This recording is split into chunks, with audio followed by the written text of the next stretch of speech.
Hello and a very warm welcome to the Entrepreneurial Edge. I'm Chris Bishop. Now, if you're an entrepreneur in these uncertain times, it takes courage to put your phone number at the bottom of your sales receipt. Sure, it's good customer service, but there must be a risk of harassment somewhere. Now, this is a risk that Margaret Hirsch takes every day. It's part of her philosophy that the customer is always right. It is also part of the way she built up Hirsch's from a small family business selling appliances into mega stores. Very recently, Margaret Hirsch was honoured by her peers who named her the winner of the Entrepreneur section of the Business Woman of the Year Award here in South Africa. It was a glittering night just down the road from this studio at the Sandton Convention Centre. I was there myself. So in the studio we have with us Margaret Hirsch to share the inside story of what it takes to get the entrepreneurial edge. Welcome to the programme, Mark. Thank you very much. I was there that night. How did it feel that moment? You were up there. I remember there was hundreds and hundreds of people. There wasn't a spare seat in the house. There wasn't. There were over 1,000 people there, and it was wonderful because they got the children from the schools, the top achievers from all the girls' schools came and they lined the whole passageway for us, and we walked down, and it was really quite spectacular. You know, when you're not used to it, it was like almost like a beauty pageant, which you're not used to. And so we walked down, and they all applauded, and it was very nice that President Zuma was there as well. And we were at table, right at the front table next to him.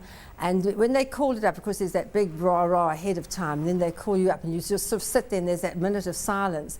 And when they called my name out, my husband jumped up before I jumped up. Yeah, so it was well, that's fun. family for you, isn't it, I suppose? Yeah. But any nervous moments from that moment to getting the award? No, I wasn't nervous. I was just happy to be in the last three. I thought it was wonderful out of all the people that entered that I was in the last three. And of course, the cherry on the top was winning, so that was very good. And how did you celebrate as a family afterwards? Well, I was so thrilled that I'd won because my family came up. My daughter-in-law is in fashion, and she'd had to leave her job to come up. My son-in-law has his own practice in Umhlanga, so he had to leave his practice and come up. And I thought, oh my goodness, if I don't win, they will all come for nothing. But luckily, it was worthwhile. Yeah. So we had a lovely celebration. So, and family is what this show's, family business, what this show's all about. As we said in the intro, you're one of the probably a few business people that I know who puts their cell phone number at the bottom of the receipt. So if there's anything wrong with your appliances, we could phone you up and complain. Yeah. How much of a risk is that? Well, you always will get a few people who just phone to complain for nothing. But now, you know, 90% of the calls I get are genuinely where they need help. And often today with modern appliances, they honestly don't know how to work them. So they just need someone to tell them how to work them. And sometimes it's just to push one button and the whole thing works. So it's really worthwhile because I don't want people complaining to other people. I'd rather them complain to me than I can sort the problem out straight away, which I do. But you must have some stories. I mean, surely at midnight on a Sunday you've had a call from somebody. Yes, a drunk man coming home who said his fridge wasn't working but the globe had gone.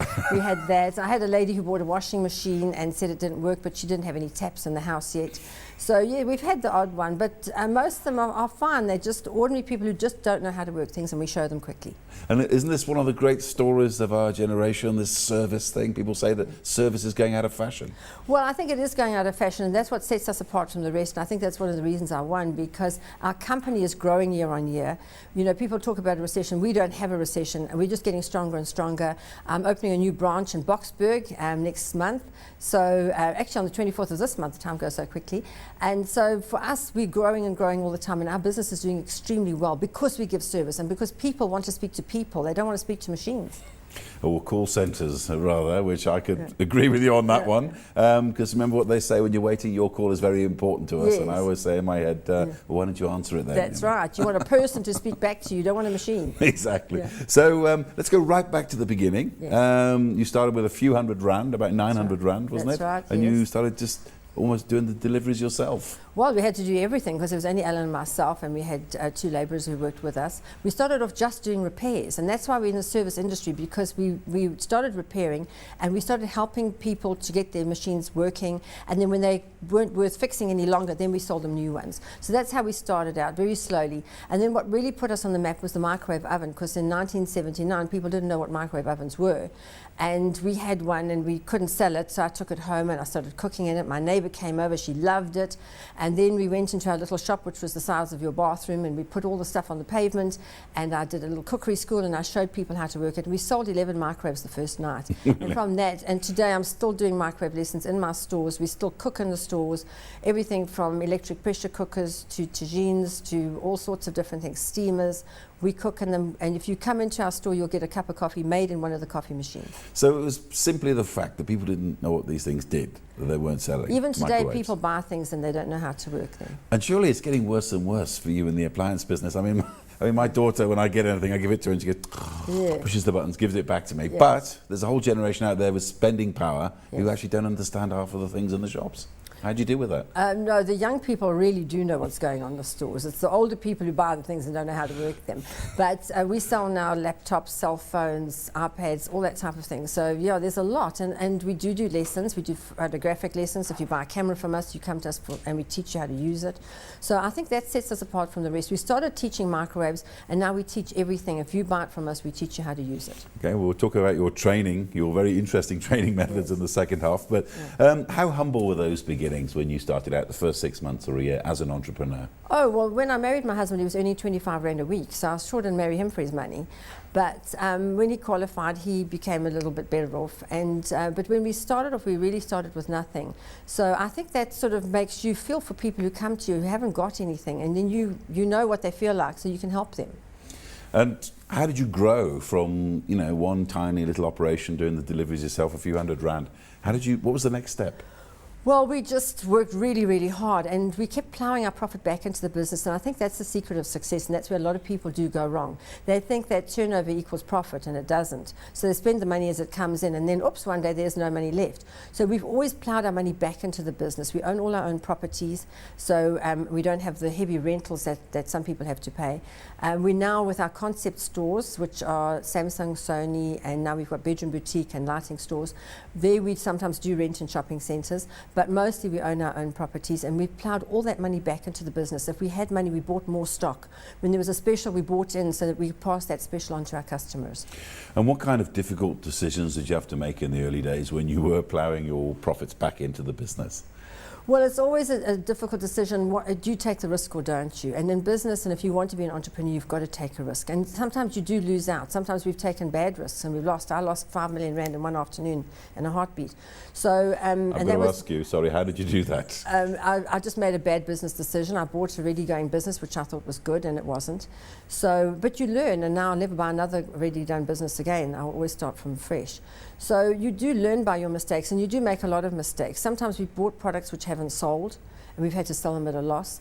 But for the most part, if you learn by your mistakes, you never make that mistake again. Boy, you sure get on, and then you start doing things right. And once you start doing things right, things just start going right for you. What do you think was the hardest and most educative lesson that you've learned in 34 years of being an entrepreneur?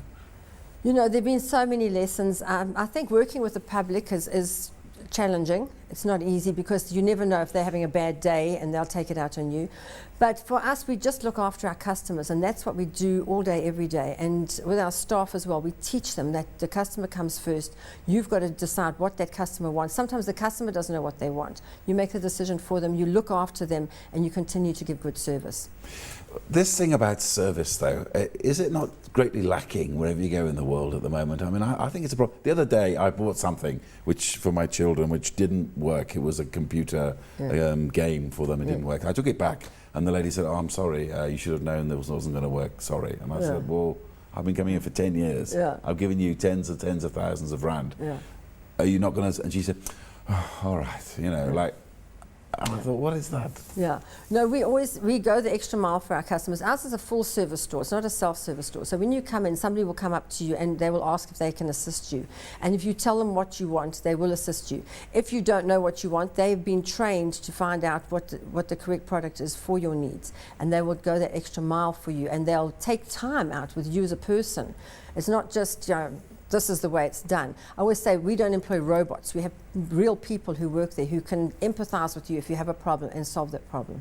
But why is it you think that a lot of people aren't catching on to this? Because I can name myself stores on the fingers of one hand where someone comes, "Excuse me, can I help you?" "Yes, it's over there." It's not difficult, but few people are doing it. It's expensive. We have a lot more staff than normal stores, and you've got to train the people. A lot of people, if you see them in their job, they're just there doing the job. With us and our people, they have a feeling feeling for the company, they have the passion for the company. And some of our opposition recently bought some of our top staff, and they said, well, why isn't it working? What you did at Hirsch's, it was working. What you're doing in our company is not working. And I said, you can't buy passion. And we have a passion for our business. We have a passion for our customers that other people don't have. Well, you sound a very upbeat entrepreneur, but you must have had your bad days. Was there a day when you ever wanted to just pack it in and walk away? No. One thing about my job, I love my job. I go to work every day. I'm 62 years old, and I go to work every day with a passion for my job. I love it, and I can't wait to get there. I mean, what makes it worth it for you? I mean, is there a particular time in your day when you think, yeah, I'm glad I do what I do as an entrepreneur? You know, what I love is when a plan comes together, when the customer phones me and says, wow, I'm so happy everything's going fine. I love working with my staff because I take people literally off the streets who don't have jobs, and I teach them the job, and they come to me every day. They'll say, you know, I'm so grateful for my job. Every day they send me an SMS. I got one yesterday who said, I'm the only one in my family who's done really well, and my family just say, how is it that you're doing well and we're not? And he said, because I work at Hirsch's, and they teach me how to be prosperous and and that there's abundance in the world. So they made it all worth it. But we're going to talk a bit about your training, or should we say unusual training practices in the second half. But just one last thing. I mean, what is it sometimes though about customers that does get you down? I mean, when things are bad for you. Well, you know, with me, I love my job, so I love working with customers, and I wouldn't say they get me down. You do get some people who are just really, really difficult. But I don't think in all the years I've been doing my job, I've found one that I really haven't. You know, and I say to myself, sometimes you might have to divorce your customer if they really get difficult. But 99.9% I can solve that problem, and it's like a game we play of how to serve that customer and how to solve that problem for them and to make them go out happy. And what about one of the questions that comes up with entrepreneurs all the time is, what about this thing about just being there as well in your business all the time, watching, not just collecting the money at the end of the week? Well, we all work on the floor. You know, it's a family business, so when we're in the store, we're on the floor with the customers, with the staff, working with them. And one of the questions they asked me for Businesswoman of the Year, they said, you know, if you're the Mulungu and you're telling everybody what to do, how do they take it? And I said, it's very simple. I don't tell them what to do, I show them how to do it. So I work with them and I show them how to do it. And I always say to them, I'll never ask them to do anything that I won't do myself. And leading from the front, does it have its problems sometimes? Well, you've got to be there, you've got to be at it, you've got to be working hard. You know, we start early in the morning. My managers have to be there at 7 o'clock. I'm there before them. And we start and we do half an hour preparation with just the manager and myself from 7 to 7:30. Then from 7:30 to 8, they prepare for a meeting, which they have with the staff. At 8 o'clock every morning, my managers have a meeting with their staff, which takes half an hour, to make sure that they're ready for the day, because you've got to wind them up. They come in all despondent and from home and everything. And I always tell them they've got to wipe their feet at the door, leave everything else behind, come in with a new attitude, and we teach them to have a positive attitude so that they go out and that works through the day. Because if you have happy staff, your customers are going to be happy as well. Hold that thought there. Do stay with us. In the second half, we're going to be talking about selling appliances and, believe it or not, singing, as we find out more about Margaret Hirsch, entrepreneur.